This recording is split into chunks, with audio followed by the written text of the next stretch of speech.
Baik, Bismillahirrahmanirrahim. Assalamualaikum warahmatullahi wabarakatuh. Baik, teman-teman, pada kesempatan kali ini kita akan melanjutkan mata kuliah kita, mata kuliah sejarah peradaban Islam.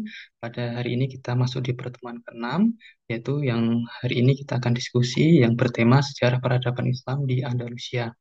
Baik, pada kesempatan kali ini kita akan membahas bagaimana masuknya Islam di Andalusia.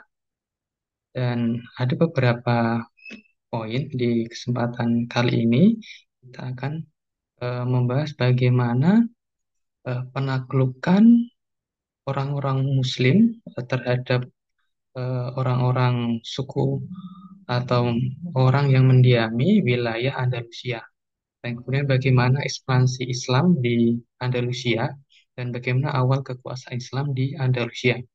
Baik, selanjutnya, eh, sebelum kita masuk ke pembahasan pemateri pada kesempatan kali ini, kita akan bicara mengenai Andalusia. Jadi kalau teman-teman eh, mencari Andalusia di era sekarang itu mungkin akan kesulitan karena yang lebih eh, terkenal atau yang lebih familiar di era sekarang adalah Spanyol. Dulu Spanyol itu disebut sebagai Andalusia. Secara sejarahnya, secara historis, sebenarnya adalah semenanjung Iberia yang dihuni oleh bangsa suku Vandal. Nah, dari Vandal ini menjadi Andalusia. Nah, kemudian orang menyebutnya menjadi Andalusia. Nah, sekarang menjadi Spanyol. Nah, itu orang-orang Vandal ini dijajah oleh bangsa Visigoth yang pada waktu itu dengan rajanya Raja Roderick. Nah, pada waktu itu sebelum Islam datang. Jadi sebelum Islam datang. Itu sejarahnya adalah dolar semenanjung Iberia, kemudian menjadi Andalusia, dan sekarang menjadi Spanyol.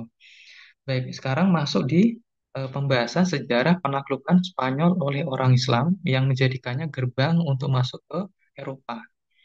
Ya, ini masih kelanjutan pembahasan yang kemarin bagaimana dinasti Abbasiyah yang kemudian menghancurkan dinasti Umayyah dan nanti Umayyah punya kekuasaan sampai ke Afrika dan Afrika nanti punya salah satu tangan kanan dari Umayyah satu yang bernama Musa bin Nusair sebagai gubernur di Afrika Utara dan nanti memerintahkan eh, anak buahnya untuk masuk ke wilayah Eropa, khususnya di wilayah Spanyol ini atau wilayah Andalusia ini, dan kemudian nanti bertemu dengan Raja Roderick dan terjadilah pertempuran di Andalusia. Baik, saya akan mulai dari penaklukan Spanyol oleh kaum Muslim yang dimulai pada tahun 711 Masehi merupakan salah satu peristiwa bersejarah yang membuka jalan Islam ke wilayah Eropa. Dari berkat penaklukan orang Muslim, dengan kemenangan-kemenangannya itu membuka jalan atau pintu gerbang masuknya orang-orang Islam ke wilayah Eropa. Nah, penaklukan ini dimulai ketika Musa bin Nusair, itu seorang gubernur di Muslim di Afrika Utara, itu mengirimkan pasukan yang dipimpin oleh Tariq bin Ziyad untuk mengeksplorasi dan menaklukkan wilayah Iberia, dan di sana nanti bertemu penguasa di sana yaitu Raja Rodrik atau bangsa Visigoth yang waktu itu menjajah bangsa Vandal yang menjadi penduduk asli, penduduk lokal di wilayah Andalusia. Nah, semacam itu. Sebenarnya ada sebelum Tariq bin Ziyad itu Musa bin Nusair adalah mengirimkan eh, mata-mata yang bernama Tarif bin Malik, ya. Dari Tarif bin Malik ini ternyata yang diutus untuk sebagai mata-mata pada akhirnya dia eh, mengalami atau mendapatkan suatu informasi yang sangat penting bagi Musa bin Nusair dan kemudian memerintahkan Tariq bin Ziyad untuk eh, dengan membawa pasukannya untuk melakukan perlawanan terhadap orang-orang Andalusia. Nah, selanjutnya, saya lanjutkan. Penaklukan ini tidak penaklukan Torik bin Ziyad oleh Muslim terhadap orang-orang Vanda, orang-orang eh, bangsa Visigoth yaitu Raja Roderick itu bukan hanya merupakan ekspansi militer, tetapi juga momen penyebaran budaya dan ilmu pengetahuan Islam ke Eropa. Ya. Jadi setelah Muslim yang dimulai oleh Torik bin Ziyad, Musa bin Nusair itu berhasil menguasai wilayah di Andalusia, pada awalnya mereka akan mendirikan kekuasaan dan kemudian akan menyebarkan budaya-budaya yang dibawa oleh orang Arab dan kemudian juga bahasa dan selain itu juga ilmu pengetahuan. Makanya nanti pada perkembangannya juga pada masa dinasti Umayyah II di Andalusia yang beribu tadi Cordova itu ilmu pengetahuan sangat maju sekali. Bahkan orang-orang Eropa itu belajar kepada Islam dan menjadi nanti pada akan menjadi Renaissance kebangkitan orang-orang Eropa. Dari perkembangan pengetahuan pada masa pemerintahan Muslim, Andalusia itu berkembang menjadi pusat kebudayaan dan ilmu pengetahuan. Kita salah satu contoh kota seperti Cordoba itu ibu kota Islam pada masa Umayyah II dan Granada dan Seville itu menjadi simbol kemajuan dalam sains, matematika, kedokteran, filsafat dan arsitektur, di mana masyarakat berbagai latar belakang agama hidup berdampingan. Nah, ini kalau kita tarik ke ranah moderasi beragama ini sangat toleransi sekali. Ya, tidak hanya umat Muslim, tapi non-Muslim pun dapat hidup berdampingan. Ini kalau kita tarik lagi ke wilayah pada masa Nabi Muhammad di Madinah itu termasuk seperti miripnya ke Madinah. Jadi Nabi Muhammad punya kebijakan bahwa yang hidup di wilayah kekuasaan Islam tidak hanya umat Muslim, tapi non-Muslim pun juga boleh hidup dan menjalankan kepercayaannya sesuai dengan keyakinannya. Dan selanjutnya, adanya peradaban yang maju di Andalusia. Pemikiran dan ilmu pengetahuan dari dunia Islam kemudian mempengaruhi Eropa, terutama melalui terjemahan buku-buku ilmiah, filosofis ke dalam bahasa Latin. Ini berperan besar dalam menginspirasi kebangkitan intelektual Eropa, dikenal sebagai Renaissance. Itu sebagai cikal bakal kebangkitan Eropa itu sebagai pemantiknya adalah peradaban Islam yang maju di Andalusia yang pada itu sebagai puncak kemasannya adalah di kerajaan atau dinasti Umayyah II yang pendirinya adalah Muhammad Ad-Dakhil yang dia berhasil meloloskan diri dari serbuan atau serangan dinasti Abbasiyah. Selanjutnya, adapun ekspansi Islam semenanjung Iberia atau Andalusia, sekarang Spanyol, itu ada tiga tokoh penting yaitu Tarim bin Malik, Torik bin Ziyad, dan Musa bin Nusair. Tiga tokoh penting dalam sejarah penaklukan Andalusia pada abad ke-8 mempunyai peran yang sangat penting dalam keberhasilan mereka. Yang pertama yang saya sampaikan di awal adalah Tarik bin Malik, komandan awal yang memimpin ekspedisi kecil dengan misi pengintaian. Jadi Tarif ini mendapat tugas dari Musa bin Nusair ini hanya sebagai pengintai atau mata-mata Andalusia atas perintah Musa bin Nusair. Nah, ekspedisi ini membuka jalan bagi penaklukan yang lebih besar oleh kaum muslim. Setelah mengamati dan mendapatkan informasi, Tarif kembali dengan kabar positif mengenai peluang di Andalusia. Nah, kemudian Musa bin Nusair ini setelah mendapat informasi dari Tariq bin Malik, Musa bin Nusair memerintahkan Tariq bin Ziyad, yaitu merupakan komandan pasukan utama yang memimpin serangan awal pada tahun 711 Masehi, yang ia memimpin 7.000 pasukan Berber yang kemudian menyeberangi Selat Gibraltar dan berhasil mengalahkan Raja Roderick dari bangsa Visigoth dalam pertemuan Guadalete. Guadalete ya.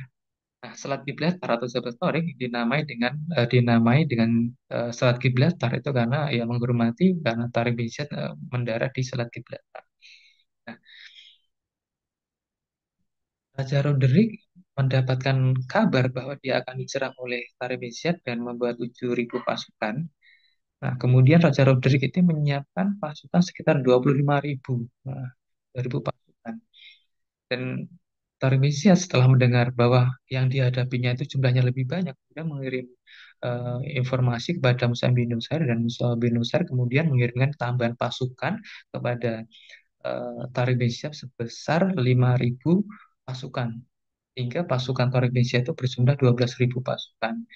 Hingga pada 12 Juli 1711 ia berhadapan dengan Raja Rik di mulut Sungai Barbate. Sungai itu sekarang disebut Salado. Nah, secara jumlah memang Tori bin Ziyad itu lebih sedikit. Tentu secara logika matematika Islam kalah yang dimulai Raja Roderick. Tetapi pada kenyataannya Islam yang dipimpin oleh Tori bin Ziyad itu berhasil mengalahkan Raja Roderick karena berbagai faktor. Faktor yang pertama adalah karena banyak sekali orang-orang yang ketika orang-orang Andalusia yang ketika dipimpin Raja Rodrik itu selama kepemimpinan Rodrik mereka tidak mendapat hak-hak yang adil sehingga mereka lebih memilih membantu Torik bin Ziyad ya, dengan visi Islamnya yang tidak membedakan, tidak mengenal kasta dan bahkan menghargai nilai-nilai kemanusiaan sehingga mereka lebih membantu pasukan Islam ketimbang membantu Raja Rodrik dalam pertemuan tersebut.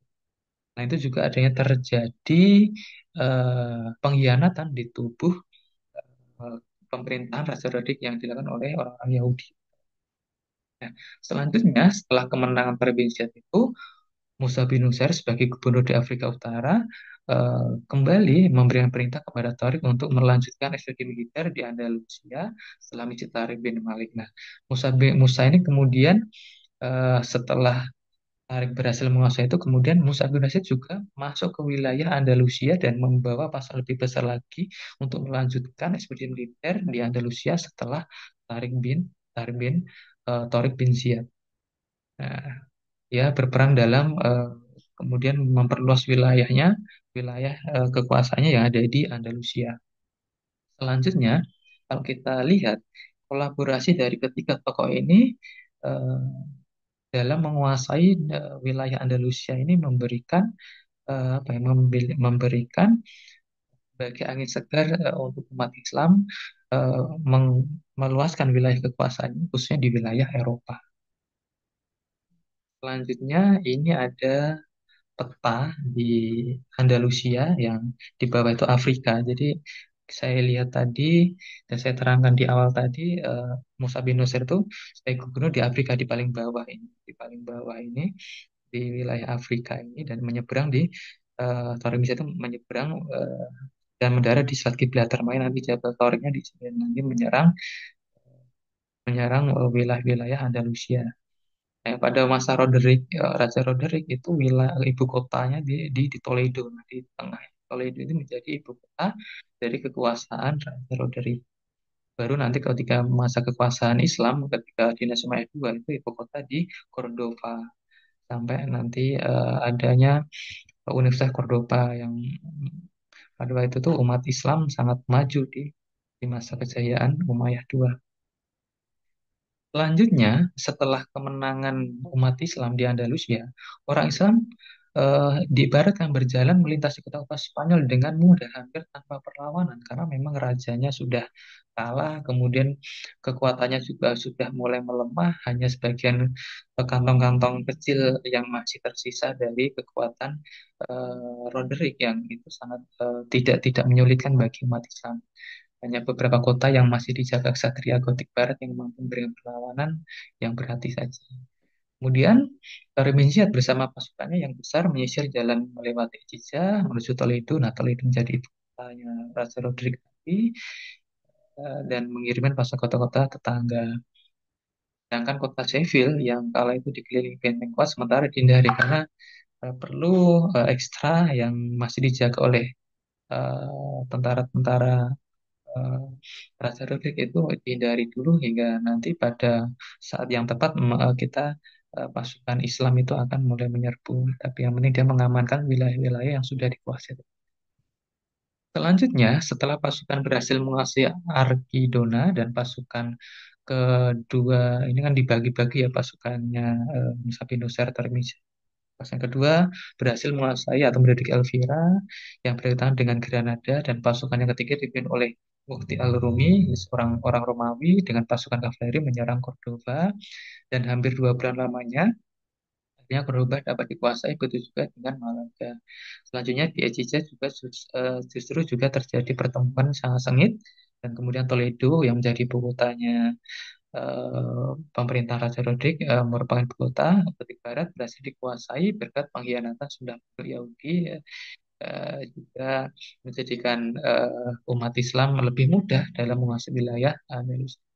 Dari seluruh kemenangan itu, Torres berhasil menguasai separuh wilayah Spanyol. Jadi separuh wilayah Spanyol itu pada masa itu berhasil dikuasai oleh umat Islam. Nah, adapun setelah kekuasaan Islam itu ya Islam mulai membangun pemerintahan, membangun kekuasaan dan berdakwah, menyebarkan budaya dan termasuk agama dan nanti membangun masjid yang sangat terkenal sampai sekarang ada Masjid Cordoba. Cordoba ini ya masjid yang sangat bersejarah secara historis ya. Baik, saya kira itu untuk pengantar di mata kuliah ini. Nanti setelah itu teman-teman nanti akan melihat video tentang bagaimana saksi bisu peradaban Islam yang ada di Andalusia. Ada beberapa wilayah termasuk Granada, Cordoba, dan termasuk di Toledo, Seville, Malaga. Nah, kita nanti ambil salah satu kota biar teman-teman juga bisa melihat visualnya bagaimana di era sekarang kita masih melihat peninggalan-peninggalan atau saksi itu peradaban Islam yang ada di Andalusia.